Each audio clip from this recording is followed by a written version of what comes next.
হাজারো শিক্ষার্থীদের উপর নির্যাতন করা হয়, তাদেরকে থানায় দেওয়া হয়, থানায় দিয়ে মামলা দেওয়া হয়। আপনারা জানেন ঢাকা বিশ্ববিদ্যালয়ে আমাদের রাকিব ভাইকে এমন ভাবে নির্যাতন করা হয়, নির্যাতন করে তাকে 4 তলা থেকে ফেলে দেওয়া হয়। যখন 4 তলা থেকে ফেলে দেওয়ার পর হামাগুড়ি দিয়ে যাচ্ছিল, তখন আবার তাকে নির্যাতন করা হয়। নির্যাতন করতে করতে যখন তিনি পানি চাচ্ছিল, তখন বলছে তুই প্রস্রাব খা। এরপরে তাকে থানায় দেওয়া হয়েছিল, এরপর মামলা দেওয়া হয়েছিল। এভাবে প্রত্যেকটা বিশ্ববিদ্যালয়ে ছাত্রলীগের সন্ত্রাসীরা খুনি হাসিনার যে প্রশাসন প্রতিটি ক্যাম্পাস গুলোকে এক একটা কনসেন্ট্রেশন ক্যাম্প বানিয়েছিল শিক্ষার্থীদের নির্যাতন নিপীড়ন। তো 13 সালে আপনাদের মনে থাকার কথা, অনেক বড় বড় আন্দোলন হয়েছে। 13 সালে ফ্যাসিবাদ বিরোধী যে আন্দোলনগুলো হচ্ছিল, সেই আন্দোলনগুলোতে ইসলামী ছাত্র শিবির সামনে থেকে নেতৃত্ব দিয়েছে। এবং ওই সময় আমরা চেয়েছিলাম একটা সর্বদলীয় ঐক্য হোক, সর্বদলীয় ঐক্যের মাধ্যমে আমরা খুনি হাসিনার পতন করব। কিন্তু ওই সময়ে আমরা দেখতে পেয়েছি খুনি Hasina divide and rule policy, যে ডিভাইড এন্ড রোল পলিসির মাধ্যমে বিগত 200 বছর ব্রিটিশরা আমাদেরকে শাসনের নামে শোষণ করেছে। সেই ডিভাইড এন্ড রোল পলিসি সে আমাদের মধ্যে জারি রেখেছিল, যে কারণে ওই সময়ের যে আন্দোলন, ফ্যাসিবাদ বিরোধী আন্দোলন, এটা সর্বদলীয় আন্দোলন হতে পারেনি। শিবির তার জায়গা থেকে আন্দোলন করেছে, বিএনপি আন্দোলন করেছে, জামাত আন্দোলন করেছে। ছাত্র শিবির এবং জামাত যখন আন্দোলন করছিল, বিএনপির যেভাবে ঐক্যবদ্ধভাবে আন্দোলন হওয়া দরকার ছিল সে সময় হয়নি। এবং আপনাদের মনে থাকার কথা, বেগম খালেদা জিয়া যখন হচ্ছে মার্চ ফর ডেমোক্রেসির ঘোষণা দিয়েছিল, সেই কর্মসূচিতে ইসলামী ছাত্র শিবিরের প্রাইভেট বিশ্ববিদ্যালয়ের দায়িত্বশীল মানসুর শহীদ হয়েছিল, কিন্তু সেদিন ছাত্রদল এবং বিএনপির নেতৃবৃন্দ সেদিন রাস্তায় নামেনি। অথবা 5 মে সাপ্লাই যে গণহত্যা হয়েছিল, সেই সময় যদি বাংলাদেশের মুক্তিকামী ছাত্র জনতা এবং রাজনৈতিক দল সেদিন নামতো, তাহলে এর পরের দিনে হাসিনার পতন হয়ে যেত। তো এইভাবে যদি আমরা দেখি, গত 16 বছরে অনেকগুলো আন্দোলন সংগ্রাম হয়েছে, সে আন্দোলন সংগ্রামগুলো সর্বদলীয় ঐক্য হতে পারেনি। ঠিক একইভাবে 2023 সালে আপনাদের মনে থাকার কথা, 28 অক্টোবর কেন্দ্রিক সর্বদলীয় ঐক্যর জন্য আমরা চেষ্টা করছিলাম আমাদের জায়গা থেকে। কিন্তু ওই সময়ে সর্বদলীয় ঐক্য সেটা বিভিন্ন ভারতের প্রেসক্রিপশন এবং ওই সময় মেজর পলিটিক্যাল পার্টিস তাদের মধ্যে দূরত্ব এবং ইন্টারনাল মেকানিজমের কারণে হয় নাই। ওই সময় একটা সর্বদলীয় ছাত্র ঐক্য হয়েছিল 2023 সালে। ওই ছাত্র ঐক্যে ছাত্র শিবিরকে বাদ দিয়ে তারা ছাত্র ঐক্য করেছিল এবং ওই দিনে এটা ফেল করছে। ছাত্র ঐক্যের 2-3টা প্রোগ্রাম হয়েছিল, প্রত্যেকটা প্রোগ্রাম ফেল করছে। কিন্তু ইসলামী ছাত্র শিবিরের জায়গা থেকে আমরা চেষ্টা করছিলাম সকল অংশীজনদেরকে সাথে নিয়ে আমরা যেন একটা গণ অভ্যুত্থান, একটা গণবিপ্লবের দিকে আন্দোলনকে নিয়ে যেতে পারি। সে আলোকে সেই সময় আমরা চেষ্টা করেছি, ব্যর্থ হয়েছি। পরবর্তীতে খুনি হাসিনা 2024 সালের 7 জানুয়ারি অবৈধ নির্বাচনের মাধ্যমে, রাতের নির্বাচনের মাধ্যমে সে ক্ষমতায় আসে এবং তখন থেকে আমরা চেষ্টা করছিলাম সকল অংশীজনদেরকে সাথে নিয়ে যেন একটা গণবিপ্লব হতে পারে। এবং এই আলোকে আপনি জানেন, যখন 2024 সালের 5 জুন খুনি হাসিনা প্রথম অবৈধভাবে সে আবার কোটাকে পুনর্বহাল করে, ওই সময়ে আমরা সকল অংশীজনদের সাথে, ক্যাম্পাসে যত অংশীজন আছে সকল অংশীজনদের সাথে আমাদের আলাপ হয়। তখন আমরা একসাথে সিদ্ধান্ত নিয়েছিলাম এই ইস্যুটাকে সাথে নিয়ে আমরা এই আন্দোলনটাকে কমন গোল নিয়ে আমরা এখানে কাজ করব। আমরা এটাকে কোনোভাবে পলিটিসাইজ করব না, যেন এখানে আমরা সবাই ফ্যাসিবাদ বিরোধী আমরা যারা আছি সবাই ঐক্যবদ্ধভাবে আমরা যেন আন্দোলন করি। এবং সে আলোকে যারা ওই সময়ের আন্দোলন ক্যাম্পাসে যারা অ্যাক্টিভিস্ট ছিল সবার সাথে আমাদের কোঅর্ডিনেশন হয়েছে, সবার অবদান ছিল এবং ছাত্র সংগঠনগুলো আমরা একসাথে এক বিন্দুতে মিলিত হয়েছি। আমরা এখানে কেউ ব্যানার নিয়ে যাইনি। আমাদের সবার পরিচয় ছিল আমরা সবাই মজলুম। আমরা জালেম হাসিনার বিরুদ্ধে ঐক্যবদ্ধভাবে আন্দোলন করেছিলাম এবং এই আন্দোলনে আমাদের শহীদরা আমাদেরকে রাস্তা দেখিয়েছে।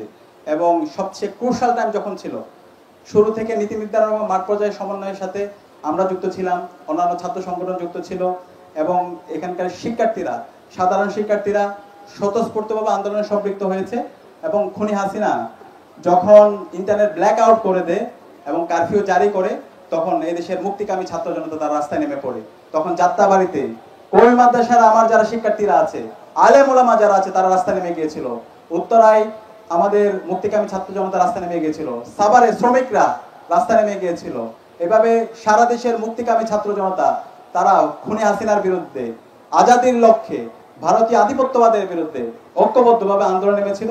এবং ওই ক্রুশাল টাইমে আমরা প্রথম লেয়ার, সেকেন্ড লেয়ার, প্রথম লেয়ারে যারা সমন্বয়ক ছিল তাদের যখন অনুপস্থিতিতে, দ্বিতীয় লেয়ারে যারা সমন্বয়ক ছিল তাদেরকে সেফ হোমে নিয়ে যাওয়া এবং বিভিন্ন অংশীজন, দেশীয় আন্তর্জাতিক অংশীজনদের সাথে কোঅর্ডিনেট করা, এই সামগ্রিকভাবে একদম শেষ পর্যন্ত আমাদের আন্দোলন সমন্বয় করা এবং মাঠ পর্যায়ে আন্দোলন সমন্বয় করা, সামগ্রিক কাজে আমরা কাজ করার সুযোগ পেয়েছিলাম।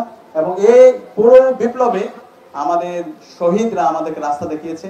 আমাদের যে 2000 ভাই বোন শহীদ হয়েছে, 40,000 ভাই বোন যে গাজী হয়েছে, এবং সারা দেশের মুক্তিকামী ছাত্র জনতা তারা যেভাবে রাস্তায় নেমেছে, তারা যেভাবে জাস্টিসের পক্ষে, খুনি হাসিনার বিরুদ্ধে যেভাবে ঐক্যবদ্ধভাবে তারা যেভাবে স্লোগান দিয়েছে এবং যেভাবে তাদের বুককে আবু সাইদের মতো প্রসারিত করে তারা উজাড় করে দিয়েছে, এর মাধ্যমে আজকে আমরা আজাদি পেয়েছি। তো এই পুরো বিপ্লবের যদি কথা বলি, এটা হচ্ছিল এদেশের স্বতঃস্ফূর্ত, এদেশের সকল মানুষের স্বতঃস্ফূর্ত ক্ষোভের বিস্ফোরণ। এবং এই বিপ্লবে আমরা দেখতে পেয়েছি এই বরিশাল বিশ্ববিদ্যালয়ের শিক্ষার্থী ভাই বোনদের অগ্রণী ভূমিকা, এবং একই সাথে বরিশালের সর্বস্তরের মানুষের অগ্রণী ভূমিকা আমরা দেখতে পেয়েছি। তো এই বিপ্লবে আমরা দেখি না আমার পাশে কে আছে, আমার পাশে যে আছে সে কি ছাত্রদল নাকি ছাত্র শিবির নাকি বাম নাকি ডান, সে কোন জায়গা থেকে আসছে। আমাদের কমন পরিচয় ছিল আমরা সবাই মজলুম, আমরা জালেম হাসিনার বিরুদ্ধে ঐক্যবদ্ধ আন্দোলন করেছি এবং আজকে আমরা আজাদি পেয়েছি। তো এই আন্দোলনের সামগ্রিক অবদান যদি দিতে চাই, প্রথম অবদান হচ্ছে আমাদের শহীদরা। এই শহীদদের আত্মত্যাগের মাধ্যমে আজকে আমরা আজাদি পেয়েছি। সেখানে এই শহীদদেরকে যেন আমরা সারা জীবন শ্রদ্ধার সাথে স্মরণ রাখি, এবং আমাদের গাজীরা, যে গাজীদের মাধ্যমে আজকে আমরা ফ্যাসিবাদ মুক্ত বাংলাদেশ পেয়েছি। একই সাথে ছাত্র সংগঠনগুলোর গুরুত্বপূর্ণ ভূমিকা ছিল। ইসলামী ছাত্র শিবিরের জায়গা থেকে আমরা শুরু থেকে শেষ পর্যন্ত নেপথ্যে এবং সামনে থেকে এবং সকল অংশীজনদের সাথে সমন্বয় করা আল্লাহ তাআলা আমাদেরকে সুযোগ দিয়েছে। এবং এখানে প্রশ্ন এসেছে, জুলাই আন্দোলনে ছাত্র শিবির থেকে শহীদ হওয়া সদস্যদের সংখ্যা জানতে চাই। আমরা এই প্রশ্নটা বারবার ফেস করেছি, বারবার উত্তর দেওয়ার চেষ্টা করেছি। আমরা বলেছি এই জুলাই বিপ্লবে যারা শহীদ হয়েছে তারা আমাদের শ্রেষ্ঠ সন্তান। এই শহীদদেরকে নিয়ে আমরা রাজনীতি করতে চাই না।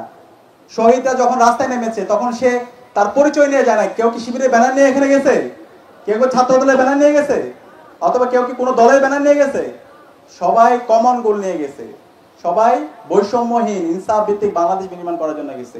সুতরাং এই শিবিরকে, এই শহীদদেরকে যদি আমরা এভাবে ক্যাটাগরাইজ করি, এই শিবিরের, ও ছাত্র দলের, ও বিএনপির, তাহলে এর বাইরে বড় একটা সংখ্যক থাকবে, তারা কোন দলের হবে। সুতরাং এই ধরনের নষ্টামির জন্য আমাদের শহীদরা যায় নাই। আমরা শহীদদেরকে শ্রদ্ধার জায়গায় রাখতে চাই। সে কারণে ইসলামী ছাত্র শিবিরের জায়গা থেকে আমরা দায়িত্বশীল আচরণ করেছি। আমরা কোনো শহীদদের তালিকা প্রকাশ করে নাই, আমরা সকল শহীদদেরকে ধারণ করেছি, সকল শহীদদের বাড়িতে বাড়িতে আমরা গিয়েছি, সকল শহীদদেরকে নিয়ে আমরা স্মারক বের করেছি, সকল শহীদদের পরিবার তাদের কাছে গিয়েছি, এবং যত আহত আছে তাদের কাছে আমরা যাওয়ার চেষ্টা করেছি। তাদের ট্রিটমেন্টের ব্যবস্থা করা, তাদের পুনর্বাসনের ব্যবস্থা করা, একই সাথে শহীদ পরিবারের পুনর্বাসনের ব্যবস্থা করা, সেটার জন্য আমরা বিপ্লব পরবর্তী 1 বছর জুড়ে কাজ করছি।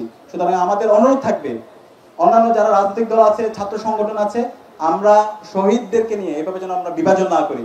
শহীদদেরকে নিয়ে যদি আমরা বিভাজন এভাবে তৈরি করি, এর মাধ্যমে শহীদদের পরিবারগুলো কষ্ট পাচ্ছে। আমরা এই শহীদদেরকে শ্রেষ্ঠ সন্তান হিসেবে ধারণ করতে চাই। শহীদদের রেখে যাওয়া যে অসমাপ্ত কাজ, সেই কাজগুলোকে আমরা আঞ্জাম দিতে চাই, সেটা আমরা বাস্তবায়ন করতে চাই। আমরা পারবো ইনশাআল্লাহ, ইনশাআল্লাহ। অন্যান্য দল থেকে বাংলাদেশ ইসলামী ছাত্র শিবির কেন আলাদা?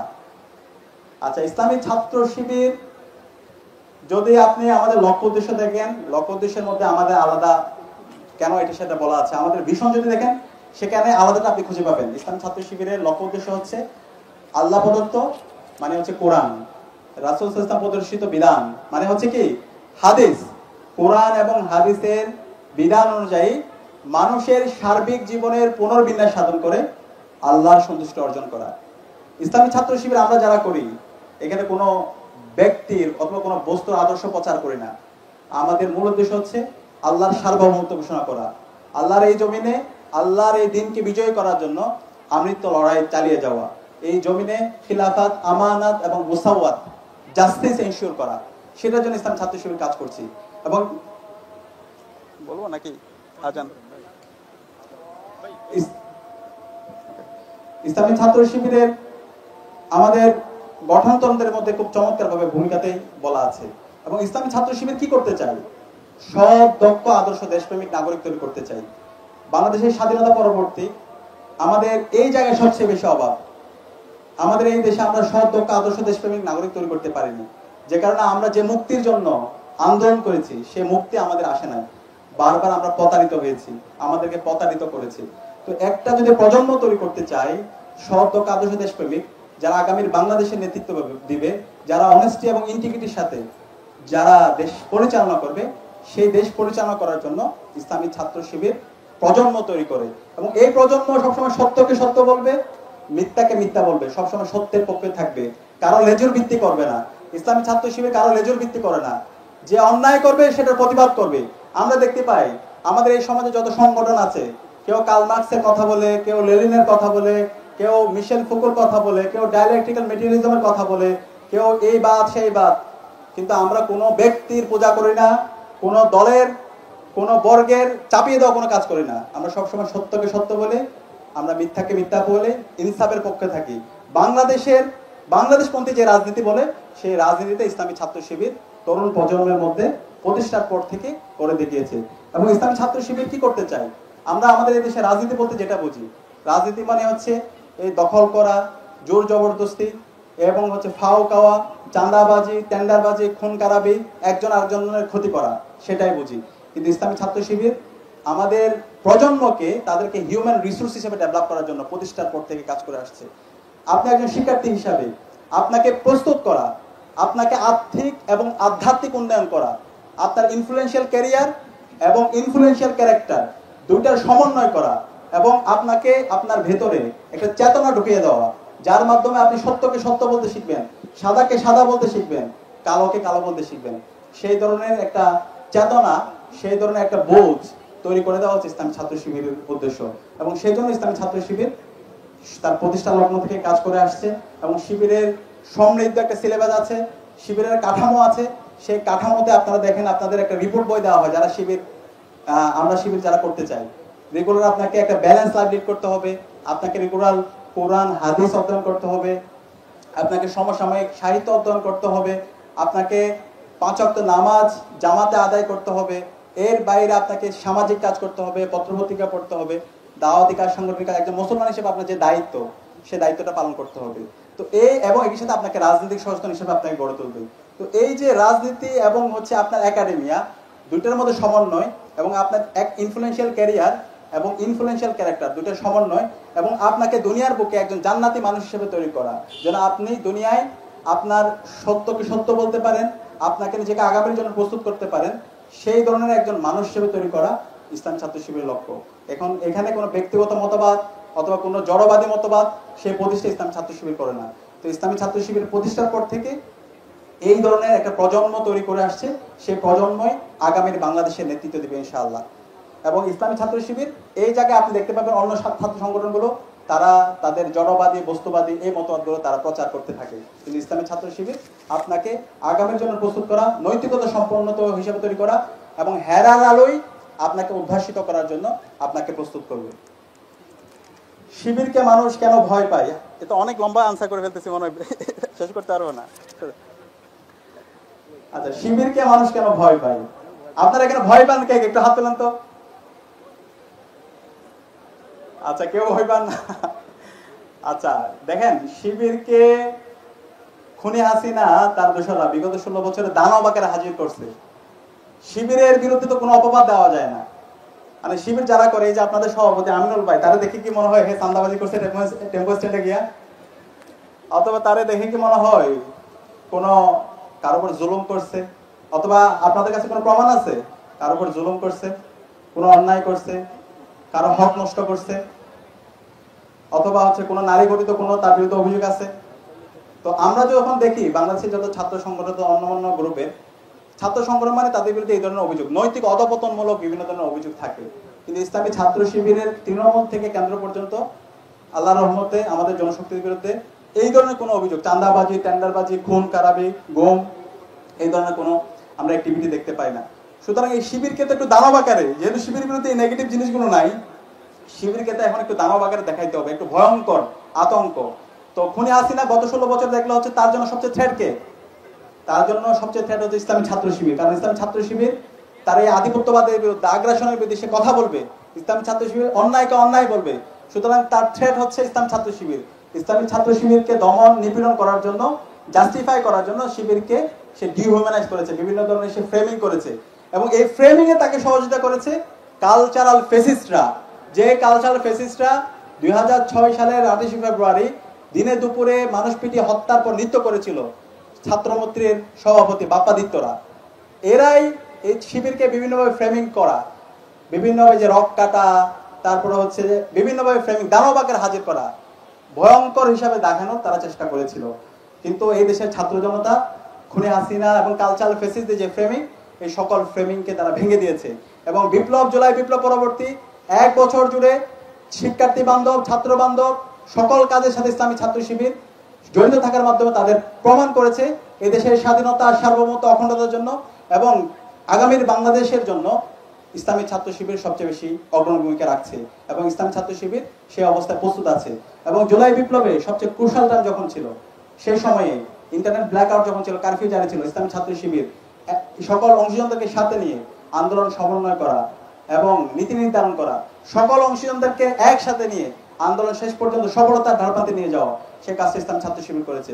এবং গত 16 বছরে অন্যায়ের বিরুদ্ধে, ফেসিবাদের বিরুদ্ধে সবসময় ইসলামী ছাত্র শিবির কথা বলেছে, এবং ইসলামী ছাত্র শিবিরকেই খুনি হাসিনা নিষিদ্ধ করেছে জুলাই বিপ্লবের একদম শেষ মুহূর্তে। কিন্তু সেই ইসলামী ছাত্র শিবিরকে নিষিদ্ধ করেছে, সেই খুনি হাসিনা এই দেশ থেকে পালাইতে বাধ্য হয়েছে। তো সুতরাং ইসলামী ছাত্র শিবির বিরুদ্ধে যারা ষড়যন্ত্র এবং চক্রান্ত করবে, খুনি হাসিনার যে পরিণতি হয়েছিল, নিষিদ্ধ ঘোষিত ছাত্রলীগের যে পরিণতি হয়েছিল, তার চাইতে খারাপ পরিণতি হবে। ইসলামী ছাত্র শিবির এদেশের মাটি ও মানুষের সাথে মিশে আছে। ইসলামী ছাত্র শিবির সবসময় সত্যের পথে আছে, ইনসাফের পক্ষে আছে, এবং দেশের স্বাধীনতার সার্বভৌমত্ব, অখণ্ডতার জন্য যদি আবার জীবন দিতে হয়, ইসলামী ছাত্র শিবিরের তৃণমূল থেকে কেন্দ্র পর্যন্ত সকল জনশক্তি দায়িত্বশীলরা জীবন দিতে প্রস্তুত আছে ইনশাআল্লাহ। তো শিবিরকে এই যে ভয়, আতঙ্ক আকারে দেখানোর চেষ্টা করেছে, কিন্তু আজকের এই আয়োজন, বরিশাল বিশ্ববিদ্যালয়ের আজকে এই বর্ণাঢ্য আয়োজন, এই বিশাল আয়োজন আজকে প্রমাণ করে ইসলামী ছাত্র শিবিরকে সবাই আপন করে নিয়েছে। ইসলামী ছাত্র শিবিরকে আর কেউ ভয় পায় না।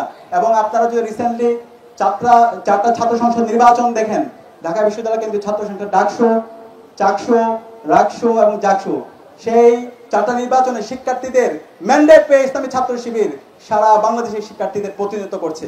আজকে ইসলামী ছাত্র শিবিরকে সারা দেশের মুক্তিকামী ছাত্র জনতা তাদের আপন করে নিয়েছে, এবং ইসলামী ছাত্র শিবিরের নেতৃত্বের উপর সারা দেশের মানুষ আস্থা রাখতে চায়। ইনশাআল্লাহ আগামীর বাংলাদেশে ইসলামী ছাত্র শিবিরের নেতা কর্মী এবং মুক্তিকামী ছাত্র জনতাকে সাথে নিয়ে আগামীর বাংলাদেশ বিনির্মাণ করবে ইনশাআল্লাহ।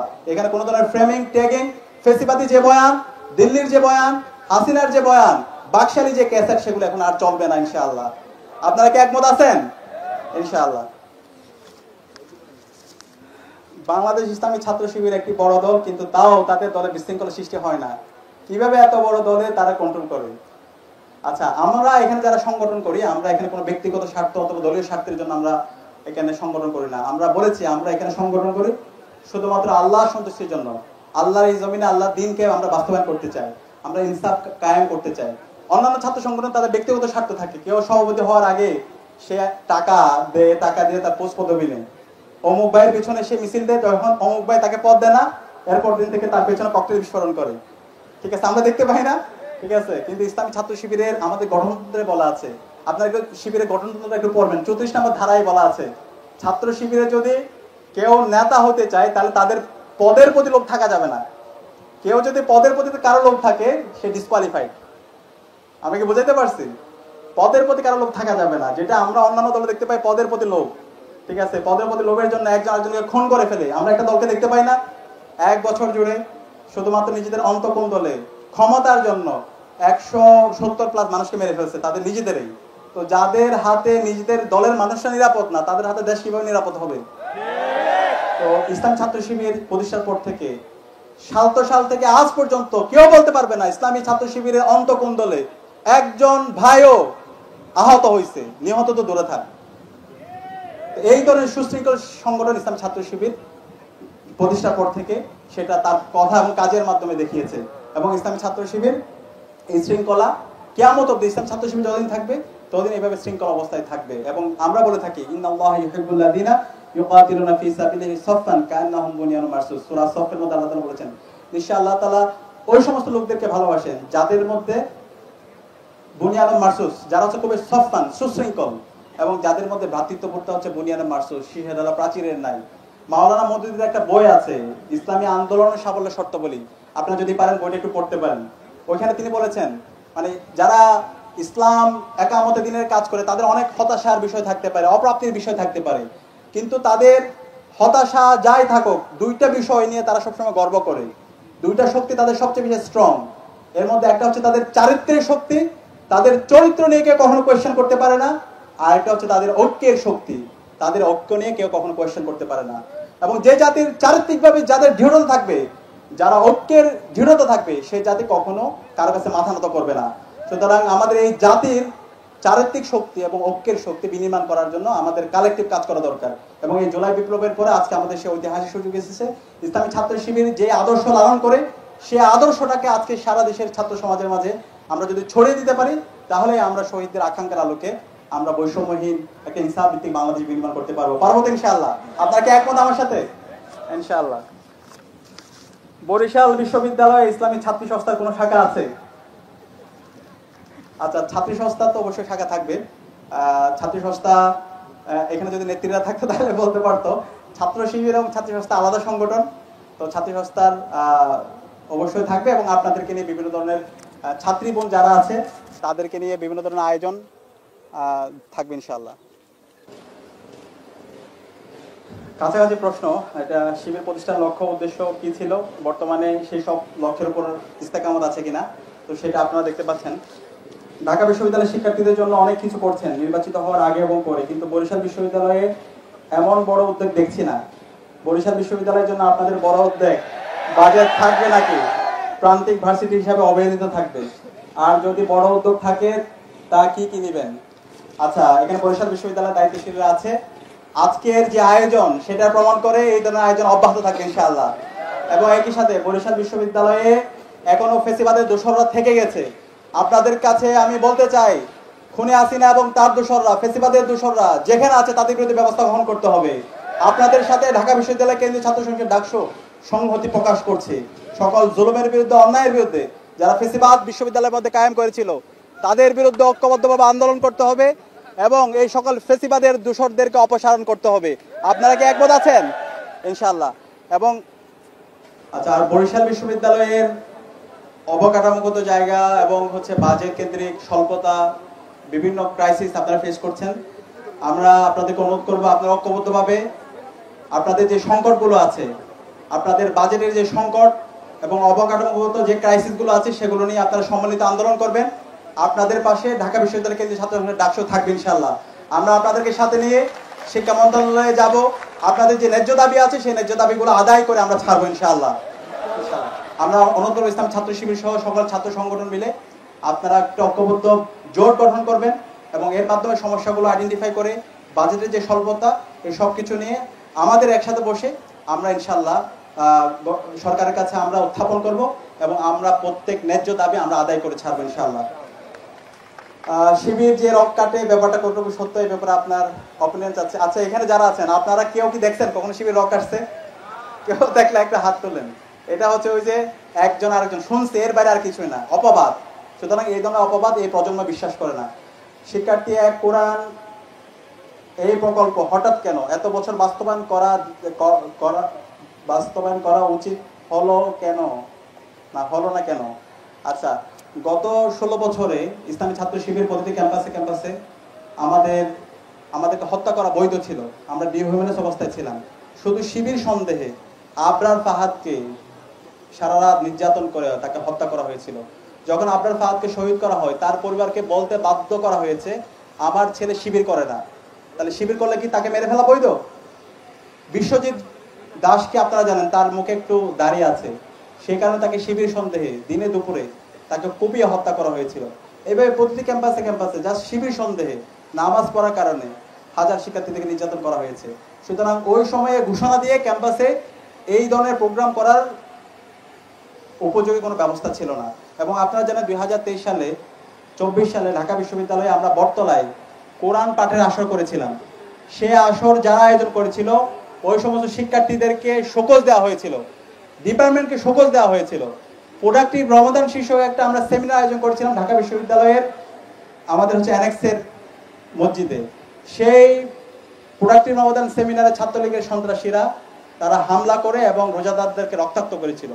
এইভাবে আমাদের গত 16 বছরে যেতে হয়েছে, যে কারণে এই ধরনের কোরআনের প্রোগ্রাম, সিরাতের প্রোগ্রাম আমরা করতে পারিনি। তো এই জুলাই বিপ্লবের পর আজকে আমাদের সুযোগ এসেছে এবং আলহামদুলিল্লাহ আমরা আজকে প্রতিটি ক্যাম্পাসে প্রত্যেকটা প্রতিষ্ঠানে আমরা সারা দেশে এই ধরনের আয়োজন করছি এবং আমরা ঘোষণা দিতে চাই এই ধরনের আয়োজন ইনশাআল্লাহ অব্যাহত থাকবে এবং সেই যাত্রায় আমরা আশা করবো আপনারা আমাদেরকে সার্বিকভাবে সহযোগিতা করবেন ইনশাআল্লাহ। আমিনুল ইসলাম ভাইয়ের পুরো কমিটি প্রকাশ করতেছেন না কেন, এটা আমিন ভাই বলবে। আমাদের তো ভাই যেটা বললাম, অন্যান্য যে ছাত্র সংগঠনগুলো আছে তারা 300, 350, 400 সদস্যের কমিটিতে সহসভাপতি থাকে 100 জন, জয়েন্ট সেক্রেটারি থাকে 150 জন।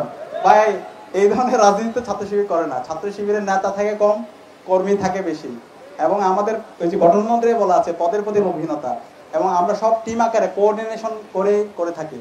সুতরাং এই 200 সদস্য, 300 সদস্য এবং যে কমিটির কোনো কাজ নাই, কোনো অ্যাক্টিভিটি নাই, জাস্ট ওই নাম নিয়ে তারা পরবর্তীতে কি করে বাণিজ্য করে, তো সেই ধরনের রাজনীতি ছাত্র শিবির করে না।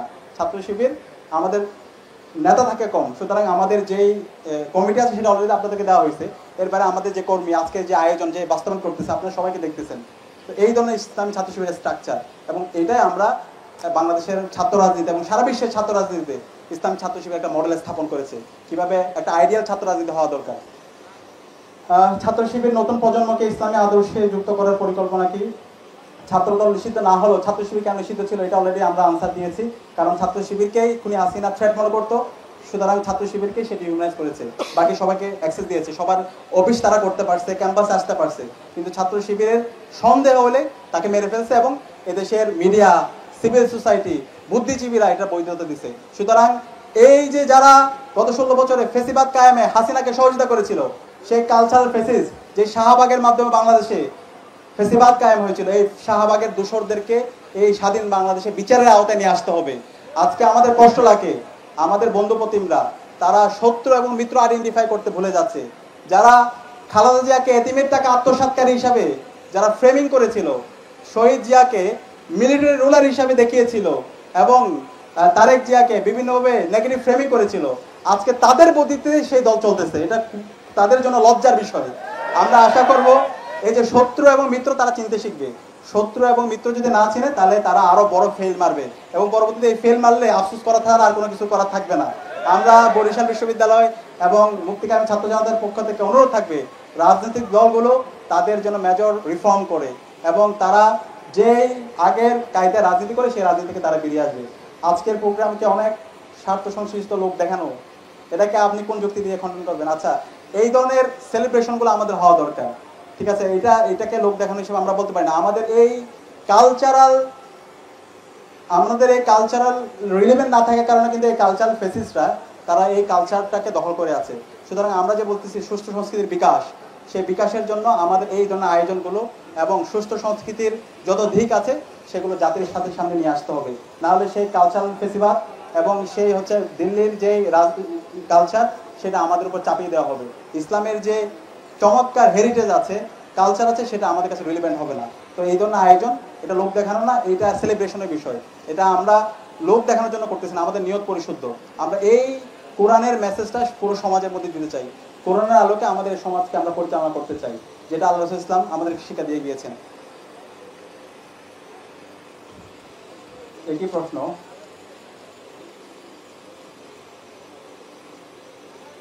আচ্ছা, জামাতের সাথে শিবিরের সম্পর্ক কি? ইসলামের সাথে শিবিরের সাংঘর্ষিক কিনা? জামাত এটা আলাদা একটা এন্টিটি, শিবির আলাদা এন্টিটি, কিন্তু আদর্শিক মিল আছে।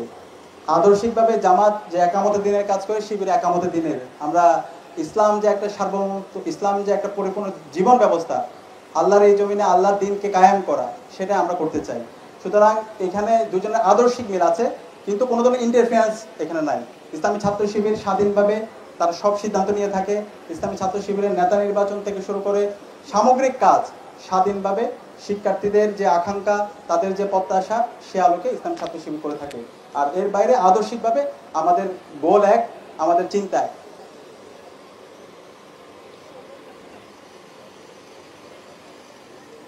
বাংলা ইসলামী ছাত্র শিবির ডাকসু, চাকসু, রাকসু এবং জাকসুতে জয়ী হওয়ার পর স্ব বিশ্ববিদ্যালয়ে সংস্কারে কি কি কাজ করছে সেটা তো আপনারা দেখতে পাচ্ছেন। আমরা বলেছি ইসলামী আমাদের বিশ্ববিদ্যালয়গুলো আমরা একটা পরিপূর্ণ একাডেমিক ইনস্টিটিউট বিনির্মাণ করতে চাই। বিশ্ববিদ্যালয়গুলোতে আমাদের যে রাজনৈতিক অর্জন অথবা রাজনীতিকে যেভাবে প্রমোট করা হয়, বিশ্ববিদ্যালয়ের যে মূল কাজ জ্ঞান অর্জন করা, জ্ঞানের প্রতি শিক্ষার্থীদেরকে উদ্বুদ্ধ করা এবং শিক্ষার্থীদের যে মৌলিক সংকট সেটাকে দূর করা, সেটা বিগত সময়ে হয় নাই। তো সেই জায়গা থেকে আমরা প্রত্যেকটা সংকট, যদি ডাকসুর কথা বলি, ডাকসুর জায়গা থেকে আমরা দায়িত্ব নেওয়ার পর থেকে শিক্ষার্থী বান্ধব আমরা যে কমিটমেন্ট করে দিয়েছি, প্রত্যেকটা কমিটমেন্ট নিয়ে আমরা কাজ করছি। আমরা শিক্ষার্থীদের আবাসন সংকট দূরকরণ করার জন্য কাজ করছি, শিক্ষার্থীদের স্বাস্থ্যের নিরাপত্তা নিয়ে আমরা কাজ করছি, খাদ্যের নিরাপত্তা নিয়ে আমরা কাজ করছি, নারীদের জন্য আমরা নিরাপদ ক্যাম্পাস গড়ার জন্য কাজ করছি। বিশ্ববিদ্যালয়ে যে গবেষণাধর্মী একটা বিশ্ববিদ্যালয় হিসেবে নির্মাণ করা, গবেষণায় বাজেট বাড়ানো এবং শিক্ষার্থীদের যত যৌক্তিক দাবি দেওয়া আছে সেগুলো পড়াশোনার কাছে উত্থাপন করা এবং বিশ্ববিদ্যালয়ে যে মাল্টি কালচারাল যে ইনস্টিটিউট, কালচারগুলোকে রিলেভেন্ট করা এবং শিক্ষার্থীদের যত ধরনের দাবি দেওয়া আছে সেগুলোকে পড়াশোনার কাছে নিয়ে যাওয়া, এই সবগুলো কাজ আমরা করছি এবং অন্যান্য সংসদগুলো করছি। এবং আমরা আশা করব খুব দ্রুত সময়ের মধ্যে বরিশাল বিশ্ববিদ্যালয় কেন্দ্রীয় ছাত্র সংসদ নির্বাচন হবে এবং আপনাদের নির্বাচিত প্রতিনিধিরাই আপনাদের দাবি দেওয়াগুলো বিশ্ববিদ্যালয় প্রশাসনের কাছে নিয়ে যাবে এবং এই আপনাদের প্রত্যাশার আলোকে আপনাদের স্বপ্নের ক্যাম্পাস বিনির্মাণ হবে ইনশাআল্লাহ। এরপর বলা হচ্ছে বাক্স নির্বাচনে ইসলামী ছাত্র শিবির জয় লাভ করে তাহলে কাজ তো অবশ্যই শুরু করবে, কিন্তু তা কতদিন ঠিকভাবে দেখাশোনা হবে? আচ্ছা, বাংলাদেশের প্রেক্ষাপটে ভালো কাজ শুরুতে হয় কিন্তু দীর্ঘস্থায়ী হয় না। আচ্ছা, ইসলামী ছাত্র শিবিরের আমাদের গঠনতন্ত্রের আরেকটা লাইন লেখা আছে, মানে শিবির চমক লাগানো কোনো সাময়িক উদ্দেশ্য হাসিলের জন্য কাজ করে না, আমরা সাস্টেনেবল একটা সলিউশনের জন্য আমরা কাজ করি। আমরা ঢাকা বিশ্ববিদ্যালয়ে দায়িত্ব নেওয়ার পর থেকে বিশ্ববিদ্যালয়ে যে আবাসন সংকট সেটা যেন একদম চিরতর বন্ধ হয়েছে সেটার জন্য আমরা কাজ করছি। স্বাস্থ্যের জায়গায় শিক্ষার্থীরা যেন নিরাপত্তা পায় সেটার জন্য আমরা কাজ করছি। প্রত্যেকটা জায়গায় যে সিন্ডিকেটগুলো তৈরি হয়েছে সেই সিন্ডিকেটগুলো ভেঙে দেওয়ার জন্য আমরা কাজ করছি। সুতরাং প্রত্যেকটা জায়গায় আমরা পলিসিগত জায়গায় কাজ করছি, যে হচ্ছে আমি কাজ করলাম এক সপ্তাহ পরে এটা থাকলো না, এরকম না। প্রত্যেকটা জায়গায় এমনভাবে পলিসি তৈরি করা, এমন একটা স্ট্যান্ডার্ড নিয়ে যাওয়া, পরবর্তীতে চাইলে আর পিছনে আসতে পারবে না। আমাদের এই বাংলাদেশে কিন্তু এটাই সমস্যা, পলিসিগত জায়গায় আমরা ঠিক না রাখার কারণে আমাদের প্রত্যেকটা প্রজেক্টগুলো ফেল হয়। তো আমাদের এই বিশ্ববিদ্যালয়কে আমরা পলিসিগত জায়গায় আমরা চেঞ্জ আনতে চাই, যেন পরবর্তীতে প্রত্যেকটা প্রতিষ্ঠানগুলো চেকস অ্যান্ড ব্যালেন্সের মধ্যে থাকে। তো সেই জায়গায় সেই এনশিওর আমরা করব এবং একই সাথে আপনাদের এখানে কেন্দ্রীয় ছাত্র সংসদ নির্বাচন হলে অবশ্যই আপনাদের যে দাবি দেওয়া, আপনাদের যে প্রত্যাশা এবং আপনাদের যে প্রত্যাশিত ক্যাম্পাস সেটা যেন একটা সাস্টেনেবল পজিশনে যায়, একটা স্থায়ী পজিশনে যায়, সেটার জন্য আমরা আমাদের কেন্দ্রীয় সংসদে যারা থাকবে, আপনারা যারা থাকবেন, আপনারা সবাই একসাথে কাজ করবেন ইনশাআল্লাহ। আচ্ছা, যদি ইসলামী ছাত্র শিবির জয়লাভ না করে বরিশাল বিশ্ববিদ্যালয় কেন্দ্রীয় ছাত্র সংসদে, তাহলে আপনারা কি এই ধরনের উন্নয়নমূলক কাজ করবেন? অবশ্যই। আর ছাত্র শিবির কেন নির্বাচিত হবে না? ছাত্র শিবির অবশ্যই নির্বাচিত হবে ইনশাআল্লাহ। শিক্ষার্থীদের ম্যান্ডেট শিক্ষার্থীদের সাথে আছে, যারা সত্যের পক্ষে আছে, যারা ইনসাফের পক্ষে আছে, যারা শিক্ষার্থীদের সমস্যাগুলো সত্যিকার অর্থে সমাধান করতে চায় এবং যাদের সে ক্যাপাসিটি আছে, তাদেরকে কি শিক্ষার্থীরা নির্বাচিত করবে না? সুতরাং পরাজিত হওয়ার কোনো সুযোগ নেই। ইসলাম ছাত্র শিবিরের যে প্রতিনিধি আপনাদের যে জোট হবে, সেই জোটের ভূমিদশ বিজয় হবে ইনশাআল্লাহ এবং এর মাধ্যমে বরিশাল বিশ্ববিদ্যালয়ের প্রতিষ্ঠা লগ্ন থেকে আজ পর্যন্ত যতগুলো সংকট, যত কৃত্রিম সংকট তৈরি হয়েছে, প্রত্যেকটা সংকট আমরা চিরতরে আমরা বন্ধ করে দেব ইনশাআল্লাহ এবং এটাকে একটা সাস্টেনেবল পজিশন নিয়ে যাব। সুতরাং পরাজয়ের কোনো সুযোগ নাই ইনশাআল্লাহ, আমাদের বিজয় হবে ইনশাআল্লাহ এবং সেই বিজয়টা আপনাদেরকে সাথে নিয়ে হবে ইনশাআল্লাহ।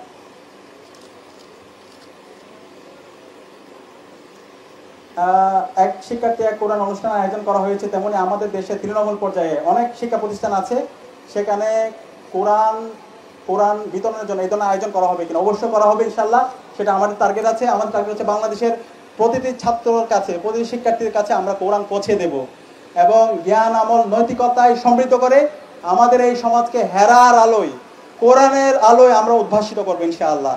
তো এই যাত্রায় শুধুমাত্র ছাত্র শিবিরের জায়গা থেকে তো আমরা করলে হবে না, এটা একজন মুসলমান হিসেবে আপনার দায়িত্ব। আপনার যে সামর্থ্য আছে সেই সামর্থ্য থেকে আপনার ছোট ভাই বোন, আপনার আশেপাশে যারা আছে তাদের মাঝে আপনি কোরআন দিবেন, কোরআনের যে দাওয়াত সেই দাওয়াতটা আপনি পৌঁছে দিবেন। এটার জন্য কিন্তু আল্লাহ তাআলা আমাদেরকে সৃষ্টি করেছেন। কোরআনের মধ্যে বলা হয়েছে কুনতুম খায়রা উম্মাতিন উখরিজাত লিন-নাস তা'মুরুনা বিল মা'রুফ ওয়া তানহাউনা আনিল মুনকার। ঠিক আছে, তোমরা হচ্ছে শ্রেষ্ঠ জাতি, মানুষের কল্যাণের জন্য তোমাদেরকে সৃষ্টি করা হয়েছে, তোমরা সৎ কাজে আদেশ দিবে, অসৎ কাজে নিষেধ করবে। ওয়া মান আহসানু কাওলাম মিম্মান দাআ ইলাল্লাহ ওয়া আমিলা সালিহান ওয়া ক্বালা ইন্নানী মিনাল মুসলিমিন। তার কথা চাইতে উত্তম কথা কি হতে পারে যে মানুষকে আল্লাহর দিকে ডাকে? এটা হচ্ছে আল্লাহর কাছে সবচেয়ে প্রিয় কাজ। তো দাওয়াতি কাজ করা, কোরআন পৌঁছে দেওয়া, কোরআন আলোকে সমাজ বিনির্মাণ করা, সেই জন্য কোরআন বিতরণ করা, সেটা হচ্ছে শুধুমাত্র ছাত্র শিবিরের কাজ না, সকল মুসলমানদের কাজ। সেই কাজকে আপনারা পারবেন ইনশাআল্লাহ? কে কে পারবেন একটু হাত তুলতে দেখি। ইনশাআল্লাহ আল্লাহ তাআলা এই হাতগুলোকে কবুল করে নিক, আল্লাহুম্মা আমিন। শিবিরের পক্ষ থেকে দেশের কল্যাণের জন্য ভবিষ্যৎ পরিকল্পনা কি? দেশের জন্য যা করতে হয় ইসলামী ছাত্র শিবির তা করার জন্য প্রস্তুত আছে। শিবিরে সবাই কেন দাড়ি রাখে না? দাড়ি তো আমরা সব সময় রাখি, রাখার জন্য উদ্বুদ্ধ করি। আল্লাহ সাল্লামের হাদিস আছে কসু শারি ওয়াফুল লাহিয়াতি, তো দাড়ি রাখতে হবে, দাড়ি রাখার সুন্নাত অবশ্যই রাখতে হবে ইনশাআল্লাহ। আমরা সবাই দাড়ি রাখবো। ভাই কি জাতীয় নির্বাচন করবেন? আচ্ছা, আমাকে যে প্রশ্ন করা হয়েছে, জাতীয় নির্বাচন তো আমি না, আপনাদের সবারই করা দরকার। আপনারা কে করবেন একটু হাত তোলেন তো। আচ্ছা, অনেক আমি এখানে প্রার্থী দেখতে পাচ্ছি। আপনাকে আমাকে, এই যে জুলাইয়ের মাধ্যমে যে প্রজন্ম তৈরি হয়েছে, আপনাকে আমাকে রাজনীতিতে আসতে হবে। রাজনীতি বলতে হচ্ছে দখলদারিত্ব রাজনীতি না। এই যে আমরা বলছি যে নতুন রাজনীতিক কালচার আমরা বিনির্মাণ করতে চাই, ফ্যাসিবাদী ব্যবস্থাকে আমরা বিলোপ করতে চাই, সেটা যদি করতে চাই আমাদেরকে রাজনীতিতে আসতে হবে এবং মানুষের জন্য আমাদের রাজনীতি করতে হবে, কল্যাণের জন্য রাজনীতি করতে হবে, ইনসাফের জন্য রাজনীতি করতে হবে। তো সংসদ নির্বাচন সেটা তো করা দরকার। যদি আপনারা কি বলেন, করা উচিত? ঠিক আছে ইনশাআল্লাহ, আপনি যেহেতু বলেছেন, জনতার যেহেতু রায় এসেছে, তাহলে তো নির্বাচন করতেই হয় ইনশাআল্লাহ। বরিশালে? আচ্ছা ইনশাআল্লাহ। শিবিরের আয়ের উৎস কি? শিবিরের আয়ের উৎস আমাদের সংবিধানে বলা আছে। আমাদের আয়ের উৎস হচ্ছে আমাদের যারা জনশক্তি আছে, ইসলামী ছাত্র শিবিরের যত স্তরের জনশক্তি আছে প্রত্যেকেই আমরা প্রতি মাসে সংগঠনে ডোনেট করে থাকি সামর্থ্যের সবটুকু দিয়ে।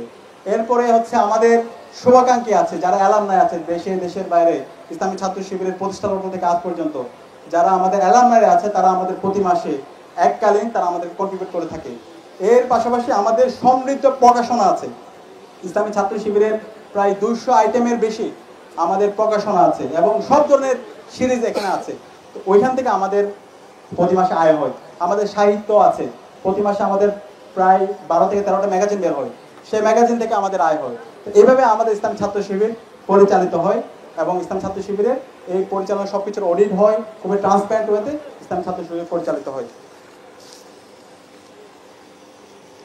শিবিরের নামে যেসব অপপ্রচার প্রচলিত আছে সেগুলো দূর করতে আপনারা কি কি পদক্ষেপ গ্রহণ করছেন? এই যে আজকের আয়োজন, সে অপপ্রচার দূর করার জন্য, এবং আপনারা আপনাদের বন্ধু বান্ধব যারা আছে ইসলাম ছাত্র শিবির নিয়ে যে অপপ্রচারগুলো আছে সেই অপপ্রচারগুলো দূর করার জন্য আপনারা আপনাদের জায়গা থেকে কাজ করবেন। আপনারা আপনাদের বন্ধুদের কাছে শিবিরের মেসেজগুলো ছড়িয়ে দিবেন, পৌঁছে দিবেন। আপনাদের বড় বড় প্রোগ্রামগুলো শুধু বড় বড় বিশ্ববিদ্যালয় কেন্দ্রিক কেন হয়? এই যে আপনাদের বিশ্ববিদ্যালয়তে কত বড় সুন্দর আয়োজন, এবং এই আয়োজনগুলো ইনশাআল্লাহ আপনাদের ক্যাম্পাসে এগুলো অব্যাহত থাকবে এবং সেই জায়গায় আপনাদের সাপোর্ট লাগবে।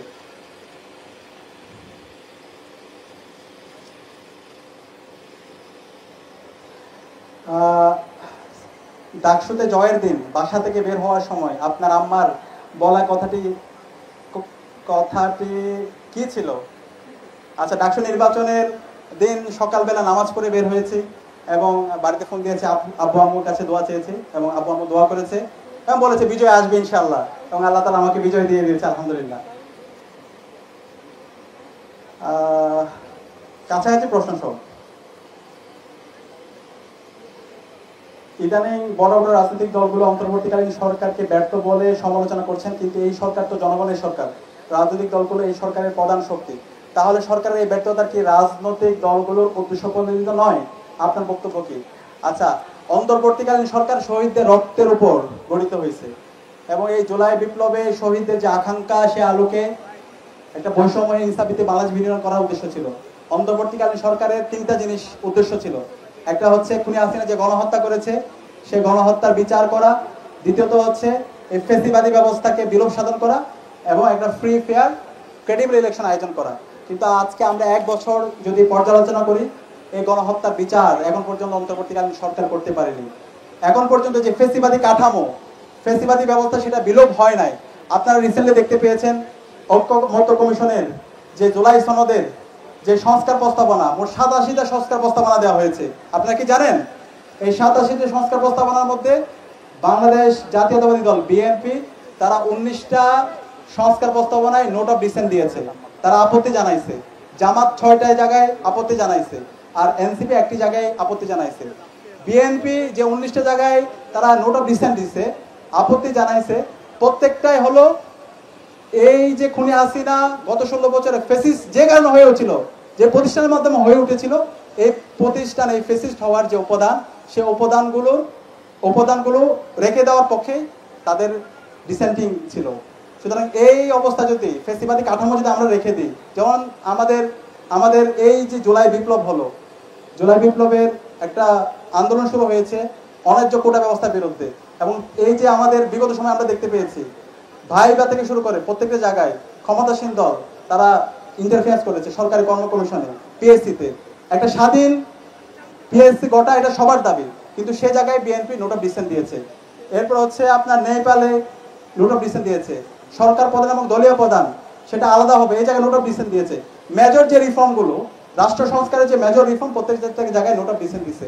সুতরাং এই অবস্থায় যদি আমরা আবার একটা নির্বাচন হয়, নির্বাচনের পরে যদি এই কাঠামো এক্সিস্ট করে, তাহলে সেই ফেসিবাদের অবদান থেকে গেল।